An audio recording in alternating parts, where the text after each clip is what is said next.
Our first item of business is approval of the minutes from February 8th. Any changes? Next item is the financial statement. Mr. Rowe.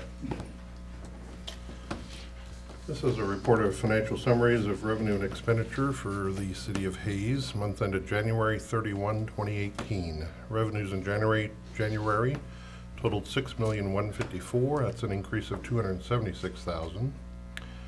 Golf course revenue increased $6,400 when compared to a year ago, and interest on investments for the general fund was up $11,000 as compared to 17.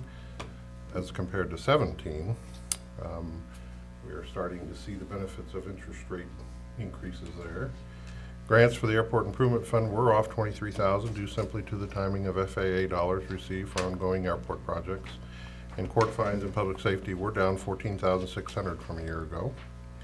Expenditures in January totaled $4,131,000. That's an increase of just a little over $2 million. Some expenditure increases: commission capital reserves, stormwater, and water reserves all increased a total of $2.4 million due to the transfer to capital projects in preparation for the Allen Street reconstruction. And employee benefit expenditures were up $11,000 as expected due to the pay increases as of January 1. New equipment reserve expenditures were down $213,760 for the purchase of the new street sweeper at this time last year. Public safety new equipment dropped $16,000 due to the purchase of new equipment for the new police vehicles a year ago. And TDD sales tax expenditures were off $20,000 as those bonds have been retired early. Those revenues will be kept in the TDD fund to help pay for the possible Phase 2 improvements in the TDD district. Month-to-date general fund sales tax collections were at $564,269. That's a decrease of $42,000 or negative 7% as compared to last year.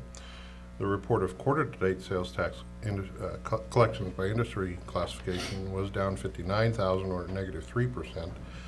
Those top 10 represent 73% of the total quarter-to-date sales tax distribution.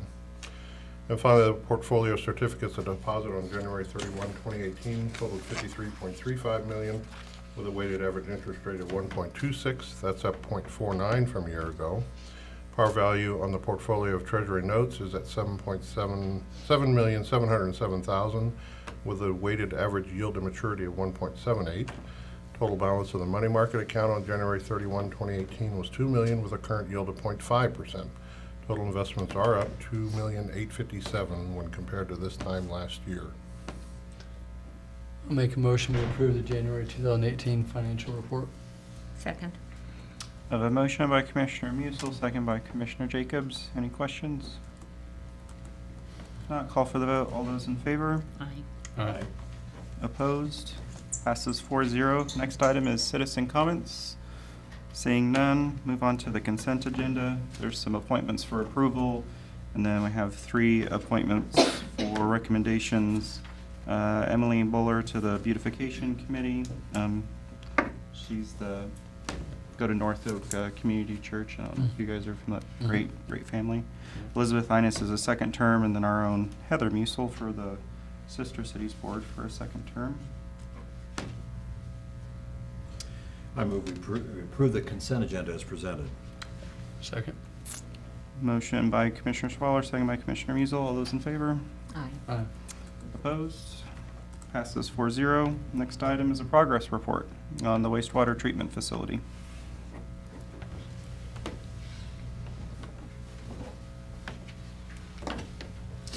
Good evening. My name is Eric Farrow, and I'm the field engineer for HDR out at the wastewater treatment plant. And I'm here tonight to present to you with our bi-monthly report on the progress out at the site.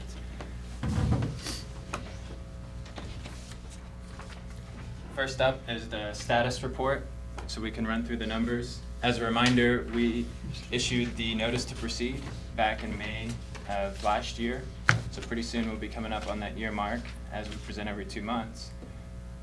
The date of substantial completion is out at August 1st of 2019, and the final completion date is September 15th.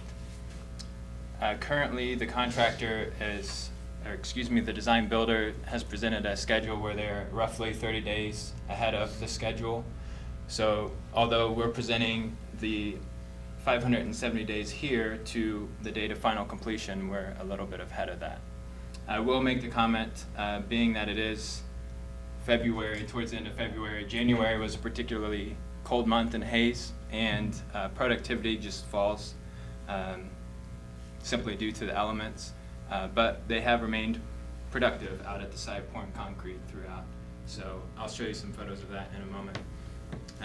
Also, there's the contract price of $28,402,200, and then no change orders to date. That's great. That's nice to hear. Here's I'm gonna run through about 3 slides here of some nice aerials of the plant. It's a good time to do a recap from the aerial view of what's happened out there.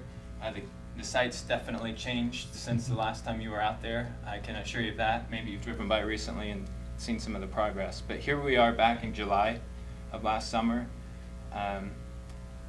Nice green site, I'll just say that. I'll use the pointer here. You can just pay attention to a lot of the area here in the back. You'll see that change pretty significantly. And then also down here in the forefront where the influent pump station has started to go in. Going up just slightly to September, you can see a lot of the demolition occurring in that background that I pointed out. And then up in the foreground there, the new influent pump station. I'll show photos of that, but it is nearly complete now with the top lid being poured. And then after that, in November, a lot of the demolition is complete at this point, and we're starting to establish the bases of multiple structures. And those structures, in fact, have been raised, if you will, where we're pouring walls on them. That's going to be the last aerial slide, and then I'll go into a few of the specific structures. Here you'll just see that we've got a wall section of the influent pump station.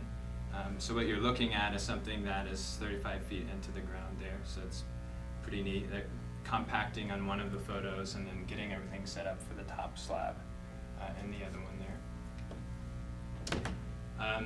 As you can imagine, a lot of yard piping, and that didn't happen first, so we've gotten started on some of the structures first instead, and now we're connecting those dots with a lot of the yard piping, and that'll continue throughout this year.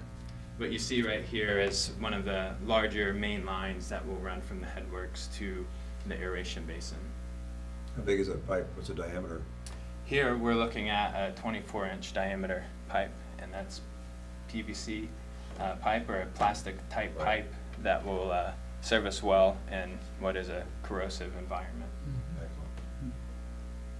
Excellent. And the prized possession out there right now is really the aeration basin. Just due to sheer size, we're looking at a single circular tank of 185 feet in diameter. This was taken some time ago where we just had the base slab poured, and in fact we hadn't quite poured all of it here. But that gives you an idea of the size, and I'll show a few more photos of that, just so you can see the forms that are going in here for the wall sections. Those are about 22 feet high.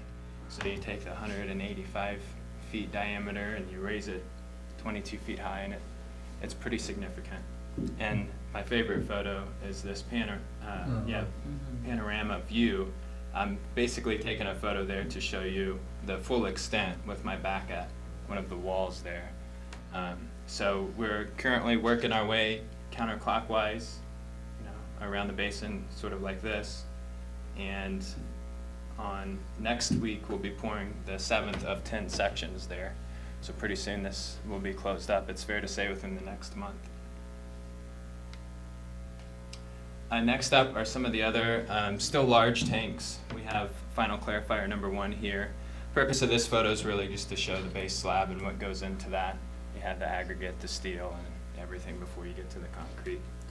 And in fact, we've started coming up with that too, setting the walls, and we'll pour there next week. And then likewise over at final clarifier number 2. So there are a total of 2 clarifiers that will be downstream of that aeration basin. And that's it for the site photos and the update. Any questions? Excellent report. Yeah. Thank you very much. Really enjoy seeing the pictures. Looks really good, thank you. Thank you. Thank you. Next item is the 2018 Street Maintenance Program award of bids.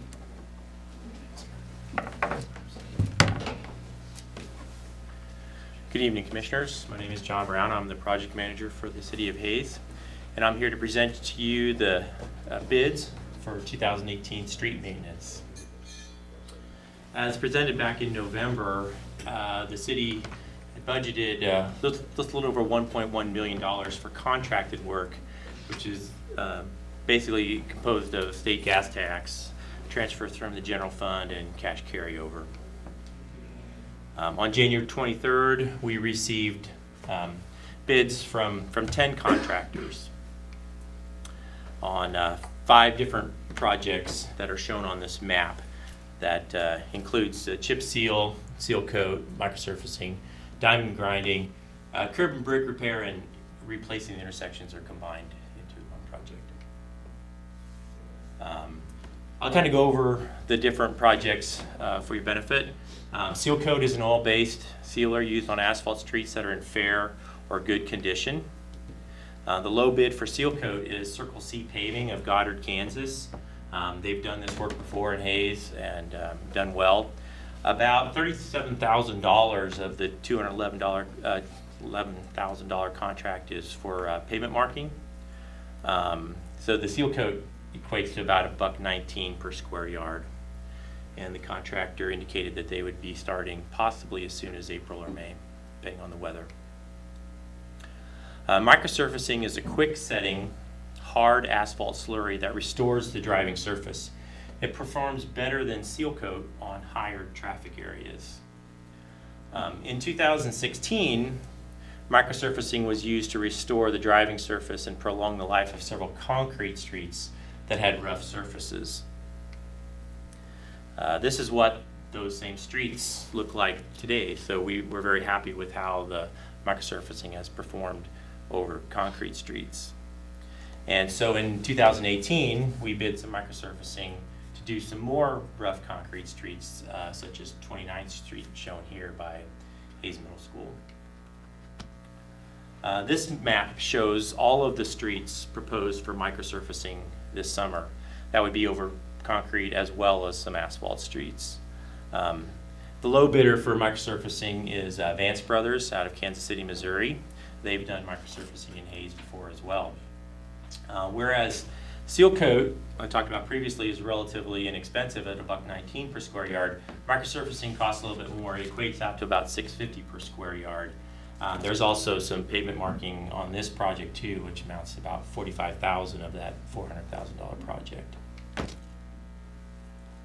Diamond grinding is another project we'll be doing. It's used to remove bumps on concrete streets where the joints have faulted or concrete panels have warped. This project includes grinding 27th Street from Fort to Sherman and Canterbury from 13th to 27th Street. Diamond Surfaces Incorporated of Rogers, Minnesota is the low bidder on this project. Diamond Surfaces is a large nationwide company that specializes in this type of work, and they come highly recommended, and they meet our new minimum specifications for grinding that would prevented the previous contractor in 2016 from being able to bid this time. On this project, 27th Street will be restriped as 4 lanes, while Canterbury is proposed to receive a lane reduction and be restriped to 3 lanes. Similar to what we did on 13th Street and Hall Street in the recent past. You can see here the 3-lane configuration that we laid out on Canterbury. It provides a safer driving environment. It aligns the north and south through lanes at 13th Street and will allow the traffic signal at 22nd Street and Canterbury to function properly. This year's curb and brick project concentrates on 17th Street west of Main. This stretch of 17th Street has several areas of curb and gutter that have failed, and the adjacent brick surfaces have settled as well. Under the curb and brick project, we also propose to reconstruct the intersections of 22nd and Donald and 17th and Elm. Both of them have failed pavement and some drainage issues. The low bid for this came from Morgan Brothers Construction out of La Crosse, and they are the contractor who rebuilt 8th Street in 2017. Poly Patch is a project that we've done for many years now. It called for about 3,000 gallons of Poly Patch this year. And it's used to fill large cracks and depressions in streets, some of the older asphalt streets. It will be done relatively soon as well because it's going to need to be done before some of the other surface treatments. Sweeney Pavement Maintenance of here in Hayes got the low bid at this at $11.85 per gallon. So again, these are all the streets that are we have planned to receive maintenance this summer. And here's a summary of the low bids that were received. Your packet did include a detailed tabulation of all the bids received and the unit prices. The total amount to be awarded is about $10,000 less than the 1.1 million that we had budgeted. And that is about 1% of the budgeted amount, and we used to cover any overruns that we might have in quantities, which tend to happen during construction. So your options tonight are to award the contracts as recommended by staff, provide us alternate direction, or do nothing. Staff does recommend awarding all the low bids. And your action, this will be the action requested should you choose to approve it. Mr. Chairman, I move we authorize the city manager to enter contracts for construction as follows, all to be funded out of the Special Highway Fund. Circle C Paving and Construction LLC in the amount of $211,705.40 for seal coat. Vance Brothers Incorporated in the amount of $079.66 for microsurfacing. Diamond Surface Inc. in the amount of $296,483.88 for diamond grinding. Morgan Brothers Construction Inc. in the amount of $164,058.30 for curb and brick repair. Sweeney's Pavement Maintenance LLC in the amount of $35,535 for Poly Patch. We have a motion by Commissioner Jacobs, second by Commissioner Schwaller. Any questions or discussion? I'll just comment kind of like I did last week. I know I'm the ranger on this. I will absolutely vote for the street maintenance program because I think it's a very aggressive street maintenance program. I don't agree with on Canterbury, but I do trust staff, and you guys believe it will work better. You know, the information I was provided when I asked the police department, I don't see a lot of big problems up there. I drive that street every day. I think there's going to be issues, but I could be wrong. I hope I'm wrong. 22nd, there's no doubt is a big issue, but it just really makes me nervous what we're doing there. But we'll see. I've reflected on that, Commissioner, and it's interesting. When we converted Hall Street, as you recall, has 3 schools on it, both a high school, a grade school, and a university at one end. We've actually seen less accidents. You're right. The biggest problem when I spoke with Hayes PD about the challenges on Hall is that the grade school is right on Hall, and parents are very anxious to be there on Hall to pick up. So sometimes we have double parking Yes. on a 3-lane street.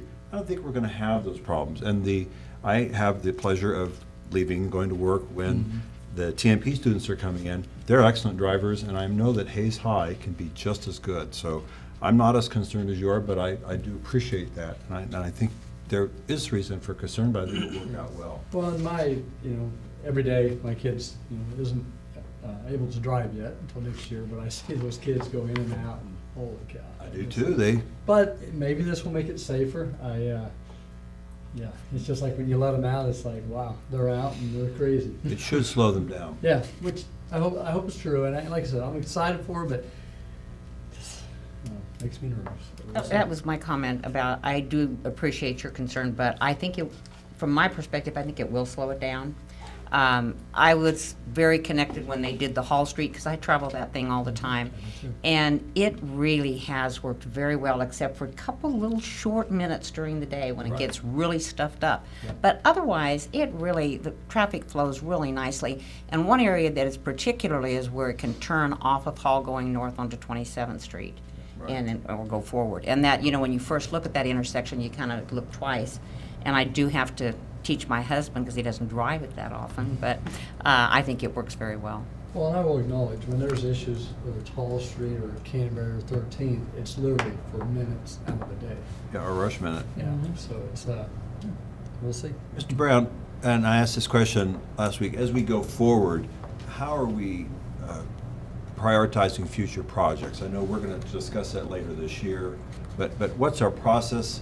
Before we had an outside firm with a magic camera. What are your thoughts on how we're going to go forward? Right. You know, my history with this, back in 2005, we did an in-house assessment. We had city staff, about 5 different people, went out and surveyed the streets and came back, and they rated them, and we put all the information together, and we developed a 5-year plan. In 2011, we hired the Magic School Bus, I affectionately like to call it, and they came in and they presented us a plan. And, you know, it gave a good benchmark as to the general condition of the street, and a little bit different comparison than what we did in-house, because it was a computer model algorithm that didn't care if it was a Monday morning or a Friday afternoon, or it was hot or cold when they were doing the assessment. We did another assessment in 2016, which kind of sort of provided that indicator of how we compared to 5 years ago, and it showed that the street condition was getting better. Right. However, on an individual street-by-street basis, we were still having to go in and evaluate each street on its own merits, and we couldn't really depend necessarily specifically on the computer factoring in all of the political or otherwise indicated. So I think we have a benchmark, we have a basis, and in 5 years from now, we can make that decision. Right now, I'm saying I don't know that we need to hire a consultant to come in and do it in 5 years. I think in-house, we have the expertise, we have the experience that we can go out and we can pick the streets that are best to maintain. Because we have this methodology now to where we're keeping the good streets good. Instead of letting them get bad and then spending a lot of money to rebuild them, we're keeping the good streets good. And then some streets just have to get worse, and then we rebuild them. But we're really working hard to make sure that the streets that we have that are in good condition stay in good condition. Excellent. That's the purpose of my question. I think we did polypatch on 34th Street between Skyline Drive, roughly in Willow. And unfortunately, it is coming apart. Well, that street was probably, it's asphalt, it was probably put in 68 or 69, so it's quite old for asphalt. But the neighborhood's concerned, I've looked at it, it is coming apart. So given that, I don't know, would it pop up the list, or we would just kind of let it go for a while and then put new asphalt down? I think what you'll see in November when I come back with the 2019 program, I think you'll see that we're going to be we'll be addressing some of those big transverse cracks, the ones you drive along and Right. thump, thump, thump, thump, thump, thump. And we may be doing some prototype testing over this summer, so we know best how to attack that problem, because we're getting to a point where it's working. Right. And we need to start addressing different areas like that and try some different strategies to make the good streets even better. I will say in that neighborhood there's a lot of clay, and I am surprised at the fact you could have an asphalt street last that long, almost 50 years with that kind of that base. So anyway, thank you. This is a Thank great you. report. Thank you. Mr. Brown, I have a question on the diamond grinding on 27th. I mean, if this, hopefully it does work, but if it don't work, what is our next option on that? Is it to replace the street? Right. Yeah. If it doesn't work this time, which we're very confident it will, because it did work out on Commerce Parkway up by the interstate, between 22nd and the interstate, when we did that test grinding back in 2013 timeframe. In 2016, the contractor just didn't have the right equipment to do the job, and we terminated that contract because it just wasn't working. So we're very confident that we can get the right equipment in, and this contractor, we believe, meets the spec and will be able to do that. If it doesn't, we'll look at the next option. Now, and it may be something, it might have to get worse before it gets better, but we're gonna, I'm very confident that. You know, it's interesting, Mr. Swallows commented on 33rd and Willow, and that's literally right by my house. Right. And I was amazed how that street went from, to me it didn't look bad, to just, it just was falling apart. Sometimes once they start going, they Yeah. go fast. Once water gets in them, luckily we haven't had too much of that, then it's all over, because the freeze thaw is what just breaks them Yeah. apart. Well, I was amazed this summer how fast it just seemed like it deteriorated just like that. But it's south of my house, so. Well, I drive it every day, Yeah. so let's fix it. Yeah, I'm just kidding. You know, Commissioner Schwaller, at some point in time in the past, had brought up, you know, how much brine and salt we're putting down on our Yes, streets. that's what concerns me. Yeah, and you know, honestly, me too. You know, it's something I have been thinking about here lately. In, you know, we have any forecast of anything at all happening in the next 48 hours, and I see crews out putting down brine. And on the one hand, I'm thankful for that because it means that our public works department is on top of things. But on the other hand, we're putting down a lot of brine and salt on streets that's going to cause them to deteriorate even faster for what sometimes is a 10-hour convenience. So I don't know. I just think that we probably, I personally, along with, would like to have a discussion about, you know, what is appropriate that we should be doing. And I don't think that's something that we do now. You know, maybe that is something for November or later on, but Also the environmental impact. I mean, given the fact that we have to control our runoff, we're putting all this down and it's killing the grass at Mount Allen. If it's killing the grass at Mount Allen, what's it doing when it gets down into the stormwater drain?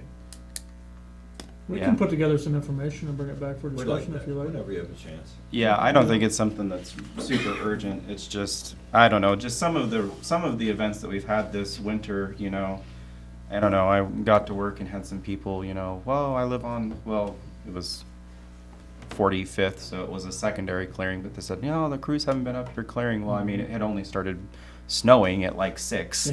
So, I mean, there wasn't anything to clear, but then, I mean, by the time noon came around, I mean, they were out clearing, but I mean, everything had basically melted off. So, I don't know. I don't know that there's ever going to be a right answer. You know, it's one of those things that, are you ever going to get it right? But If you don't, you should have. If you did, so I don't know.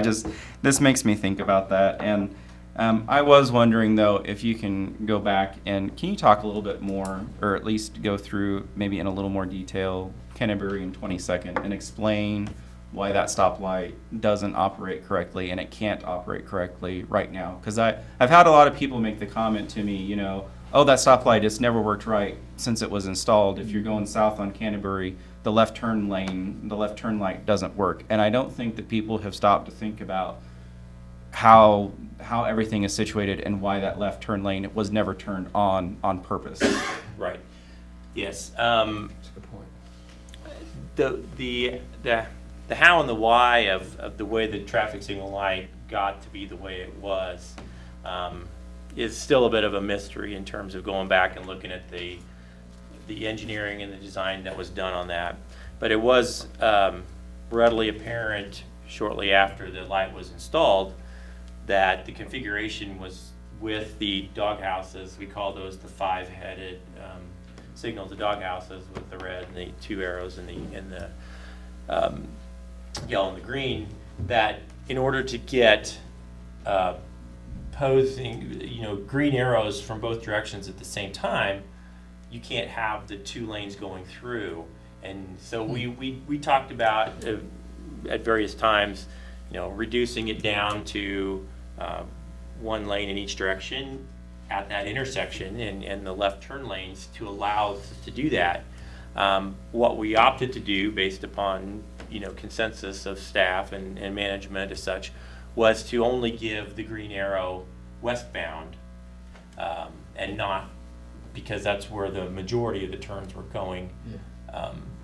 Because you can't provide protected turns with 2 through lanes without having a So- dedicated left turn lane. So 13th Street and Vine, previously, prior to 13th Street being restriped, would be a prime example of how that Exactly. would have to work if that was ever going to be turned on. Right. The other option would be what they call split phasing it, and that's where northbound would get a green arrow, get a green light, an arrow, and they go, and then they have to stop, and then southbound would get a green arrow and a green light, and they'd go. Whether they're turning left or not. Whether they're turning left or not, and that's how 13th and Vine was Right, That's prior to restriping it for 3 lanes. right. And And- it's functioning quite well. Right, and I've had this discussion with a lot of people, because a lot of people have said, well, just turn the light on and that would fix it. And I don't think that folks have stopped to think about how 13th and Vine used to function, which I think that everybody would agree. I personally think that 13th and Vine functions much, much better Much now, better. the way that it is, than it did before, where you had only one way going at a time, simply because that left lane was a through lane. So anyway, thank you for that. I just wanted to go ahead and point that out. And I appreciate the explanation because people are asking and it's helpful. Thank you. Mhm, It is. yeah. With that, call for the vote. All those in favor? Aye. Opposed? Passes 4-0. Mr. Doherty has, Actually, Mr. Progress. Mr. has a Progress report. has a report, and then Mr. Doherty has a report. All right. Mayor and Commissioners, I'm Jacob Wood, Assistant City Manager with my semi-annual progress report. One wishes. I'll start off with the police department. I titled this slide Public Engagement because we spent a lot of time in the last couple months out in the public teaching different classes. We were at Hayes High School giving a lecture about human trafficking. We had some people go out to Messiah Lutheran Church and talk to a group of women about just personal safety. And we had a couple of officers go to a children's group at Liberty Foursquare and talk about public personal safety, and they also did some fingerprinting and that sort of thing. So we spent a lot of time, and actually there were a couple other times that we were out teaching classes and being engaged. So police department's getting out there in the public and doing their thing. Police department also had some graduations from Kansas Law Enforcement Training Center. We had 3 police officers that graduated on January 26th. Officer Brandon Bell, Nate Elkins, and Austin Savage. We're pretty excited to have these guys back from KLETC. It's about a 3-month course, and we can get these guys out on the road and doing what we hired them to do. So you've seen a lot of officers being hired here in the last 6 months, and we're going to start seeing those guys graduate from KLETC and get them out on the road. So that's a positive thing for the police department. Also wanted to mention that Don Scheibler was named the Nex-Tech Citizen of the Year at the Hayes Area Chamber of Commerce banquet a couple of weeks ago. That's a big honor for him. All the time that he spends not only as a police chief, but volunteering and doing things that he does in the community. On to the Department of Water Resources. I'm going to talk a little bit about lime sludge removal. It's not a topic we talk about a whole lot here. Lime is a byproduct of our wastewater treatment process. We have a couple of sludge pits, lime sludge pits, that are located behind the Public Works facility. And in the last couple of months, Water Resources staff worked with Mid-Kansas Co-op of McPherson to have all this lime removed. They removed 486 tons, or 178 truckloads. And what's significant about this is, in the past, we used to haul this. We'd haul it to a local farmer's field, and they'd pay us a little bit of money for the lime, and then we hauled it. So we spent a lot of time with staff, dump trucks, filling this stuff up and hauling it off. The new deal that we worked out with Mid-Kansas Co-op, they came here, they loaded it up, they hauled it all off, no charge to the city. So What do you use that for? You know? they use it on fields. They put it on pH adjustment. to adjust pH. It's good for soil, it also helps decomposing.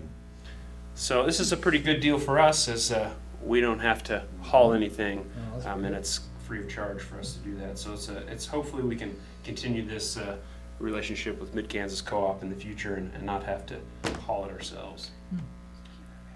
All of our rebate forms have been updated for our high-efficiency toilet, urinal, and washing machine rebates, and this is probably not that big of news, but I like to, anytime I get an opportunity to say something about water conservation and the efforts that we have here in the city of Hayes, I like to do that. So details about the rebates and water conservation can be found at hayesusa.com. You click on the button that says water conservation. We encourage anybody that wants to take part in those rebates to go ahead and do that.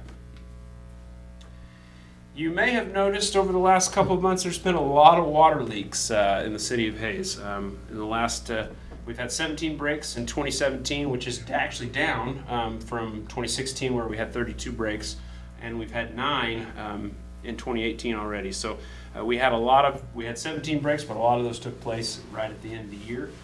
So you may have seen a lot of crews out there fixing the streets and working on those water lines. And as you can see in this picture here, it doesn't always happen during the day. These guys get called out 24/7, and it's usually the cold weather or the change in weather causes these breaks to happen. So it's usually pretty cold. So when you get out in a hole and it's freezing and wet, it's not fun. But these guys do a great job taking care of that.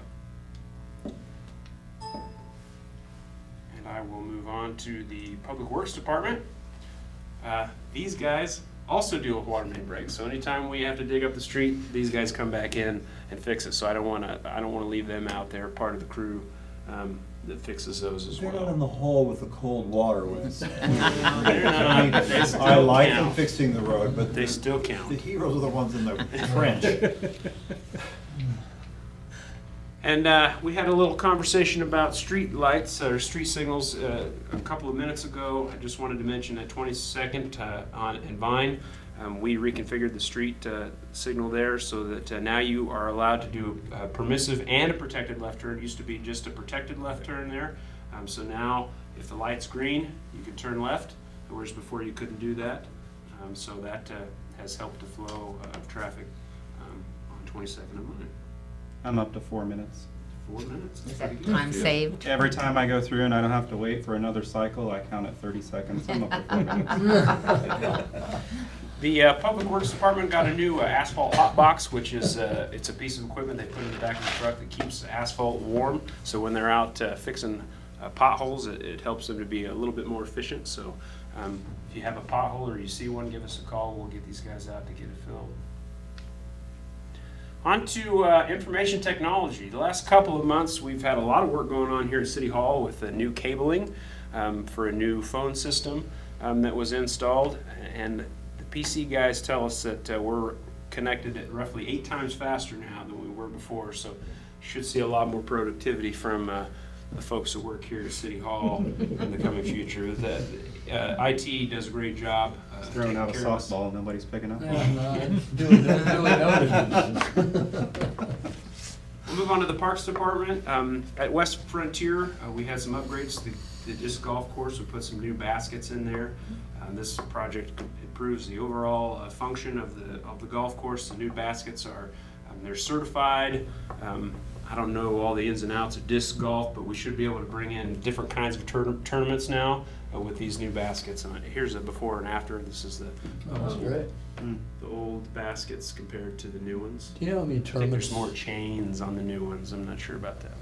Do you know how many tournaments we host a year? I know we had that one big tournament. I don't know off the top of my head. Interestingly, it is known as one of the best Yeah. disc golf in the state. It is? Yep. We also made some improvements at West Frontier and Wisnot Parks. We have some wooden picnic shelters. These guys took the old shelters that were falling apart and fabricated new ones and had those installed in a couple of parks. In the fire department, they did their annual air mask fit testing, and I wasn't going to put this in, but I think this picture's pretty cool. They put the mask on them and they put a bag over their head, and then they Not do that at home. yeah, this is the only time you're allowed to put a bag over your head. But then they spray a spray in there, and if it gets into the mask, that's how they know it's bad. So I just thought it was kind of neat that they do it that Did way. you try it, Mr. Wood? I did not try it. No, they didn't invite me. So the fire department also participates in smoke and CO alarm programs. We've given out and installed 1,284 smoke alarms and carbon monoxide alarms since 2006. If you're in need of a smoke alarm or a carbon monoxide detector, contact the fire department. They'll get you hooked up. If you have issues, you have mobility issues and you can't change the batteries out in yours, they'll come out and they'll take a look at them and they'll install them. It's something that's really important to have early detection. So the fire department's all over that if you have an issue and need something updated. Fire department also they also participated in SSRT training. We have a couple of Heidi's fire department members that are part of the SSRT as tactical EMTs. So they train with the police department regularly. I'll move on to the Convention and Visitors Bureau. They spent a day at the state capitol as part of the Tourism and Industry Association day in Topeka on Capitol Hill. Destination State House is what they call it.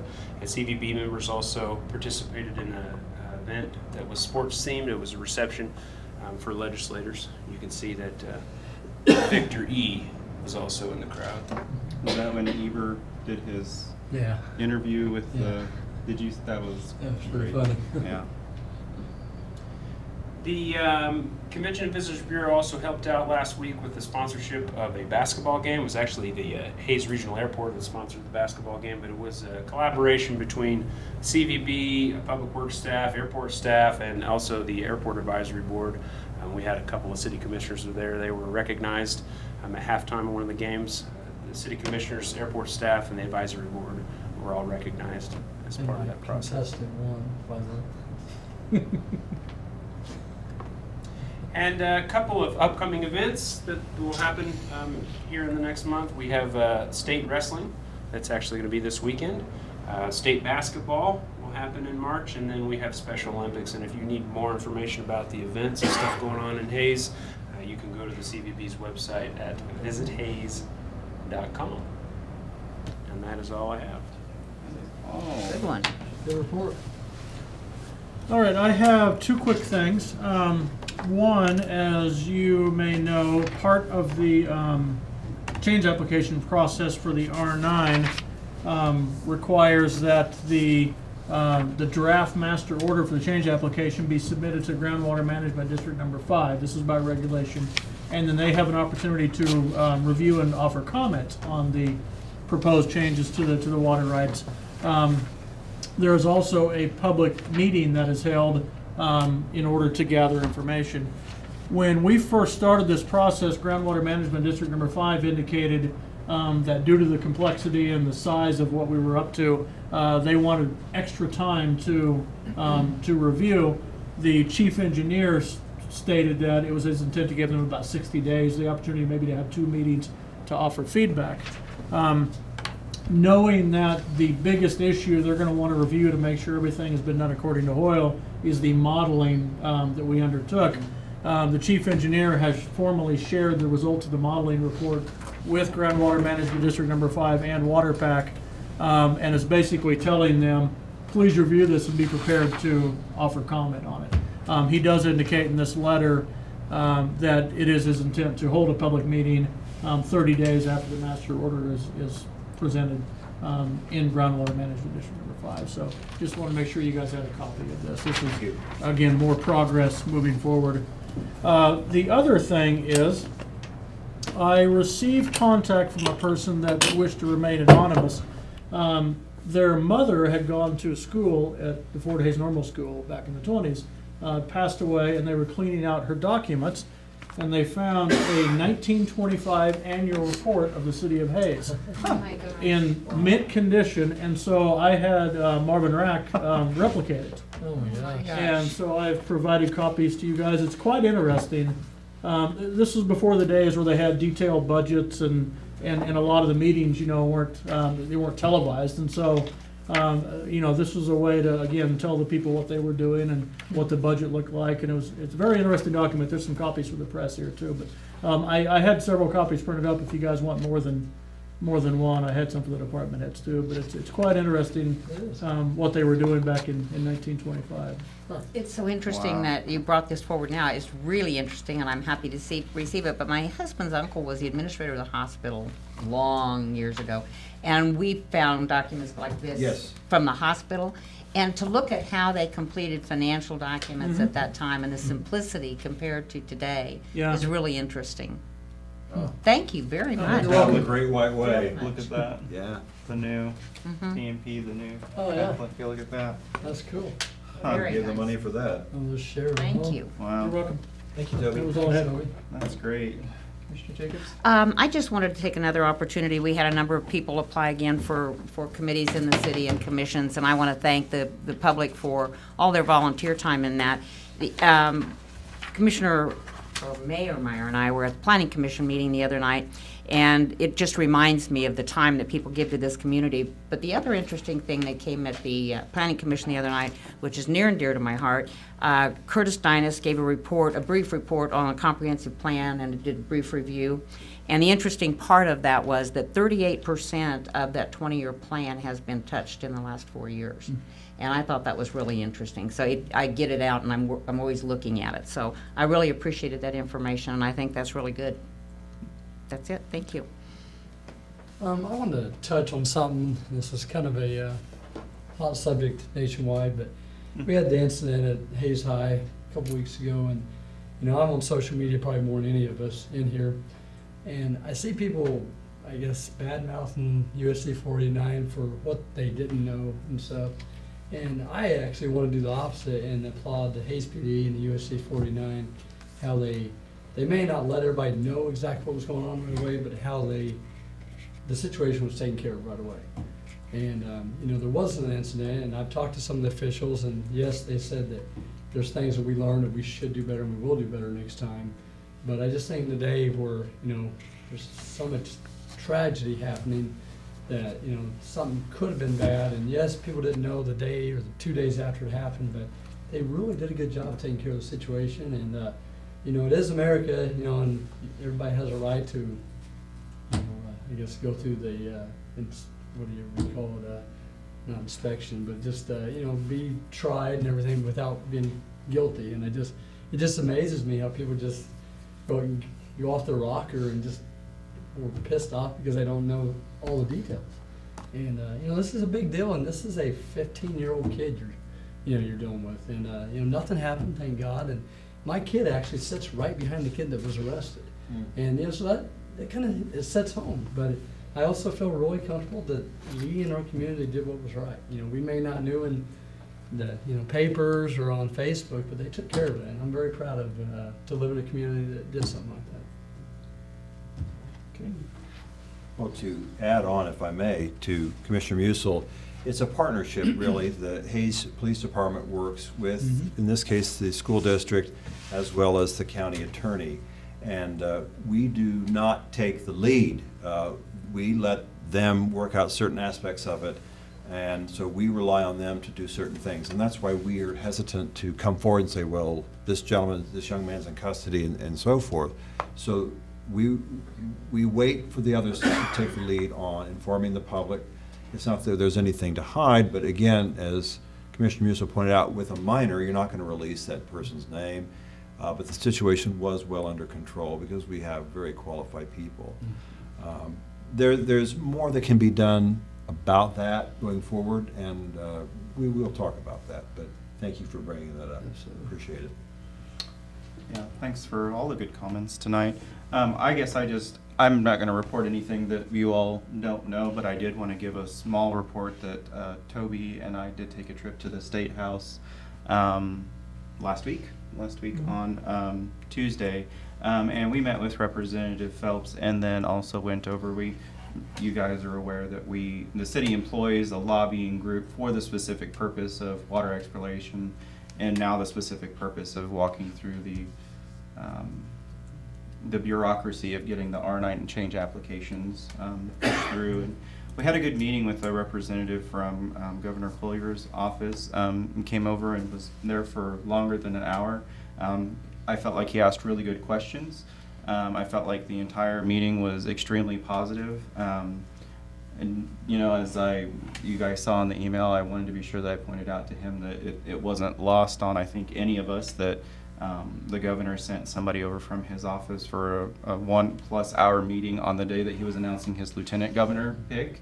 So it's not like it was just an idle day for any of them in that office. But it was a good meeting. I think it was a positive meeting. I think they understood better the position that we were in, and that we just feel like we're ready to get things moving. And no promises were made because they still need to talk to DWR and then the Ag Department to get to listen to them and understand maybe if they do have concerns. the overarching message that I conveyed to the governor's representative is that essentially there's no disagreement between us and DWR over major or minor problems that, you know, there may be with the R9. We've come to essentially an agreement on all points when it comes to the change application, and therefore that's why we don't, you know, really see why there's the delay in getting the change order issued. So I think we're seeing some good progress, as you see from the letter and as you've seen from other things coming through on the emails. So I just wanted to share that in the meeting so that it was more public knowledge. I think the more that we talk about it, and the more that we're open with the public about it, I think the better off we're gonna be, so. All right, with that, there's no other business. May God bless the city of Hayes. Meeting adjourned.